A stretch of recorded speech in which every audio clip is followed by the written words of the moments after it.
author. She wrote more than 30 books in her career, travel books, scholarly works, collections of poetry.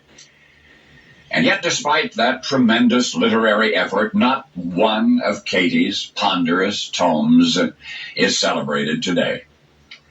Well, it's just as well, some say, for at least one of those books is a volume of love poems which Katie wrote for another woman. Anyway, Katie was also an educator, 40 years a professor at Wellesley College. She never made it clear how she'd like to be remembered, but why she's remembered is the rest of the story. Katie was a born writer. At least so it would seem from the time she was 9. That's how old she was when her young widowed mother gave her the little red notebook that became her diary. Katie's very first entry in it reveals her early penchant. Quote, "I am scribbling rather, just for fun. Not that I have anything to say. There is a charm in bright, clean, unfilled pages which I, for one, cannot resist." End quote. Nor was she ever to resist that charm. As an adult, Katie became an eloquent exponent of women's rights. Magazine publishers continually pestered her for articles on literary subjects or on various phases of the education of women. In the midst of her busy business, she once wrote, quote, "7 days shalt thou labor and not do half thy work." Between her professional activities at Wellesley and her writing, hardly any time was left over except occasionally for travel. Some of her books were devoted to the subject of travel, remember. Her descriptions were vivid and compelling. One summer she visited Colorado Springs, wrote of the experience, particularly of her expedition to the top of Pikes Peak. There were several adventurers in the party. The trip was made by prairie wagon. Anyway, she kept a diary of the occasion so that folks back home could share her impressions. Katie's description of her visit to Pikes Peak was not promptly published, as was much of her work. In fact, she put it aside for 2 years and almost completely forgot she'd written it. In 1895, she did send it to the Congregationalist, wherein her recollection appeared for the first time. Some noticed it. Most criticized it.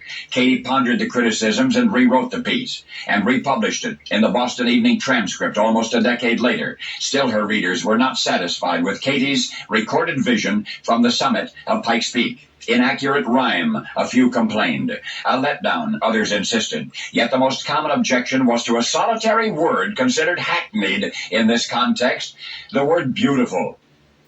Well, Katie was polite toward her critics, but she refused any further editing of the work. She was especially adamant in her defense of the word beautiful as it applied to the poem. Katie had always prided herself in verbatim precision, and that one word better than any other described what she had seen. That spectacular view from the peak of Pikes Peak, that sea-like expanse of fertile country spreading magnificently beneath a canopy of blue. Oh, beautiful for spacious skies, she exulted. And in time a nation rejoiced with her. Of her 30-plus scholarly volumes, you cannot recall one line ever written by Katherine Lee Bates, but you'd recognize any stanza of the poem which was so criticized while she lived, her hymn to the country she loved,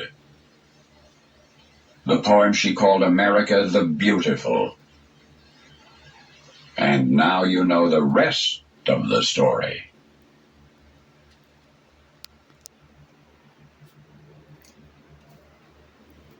Excuse me, y'all.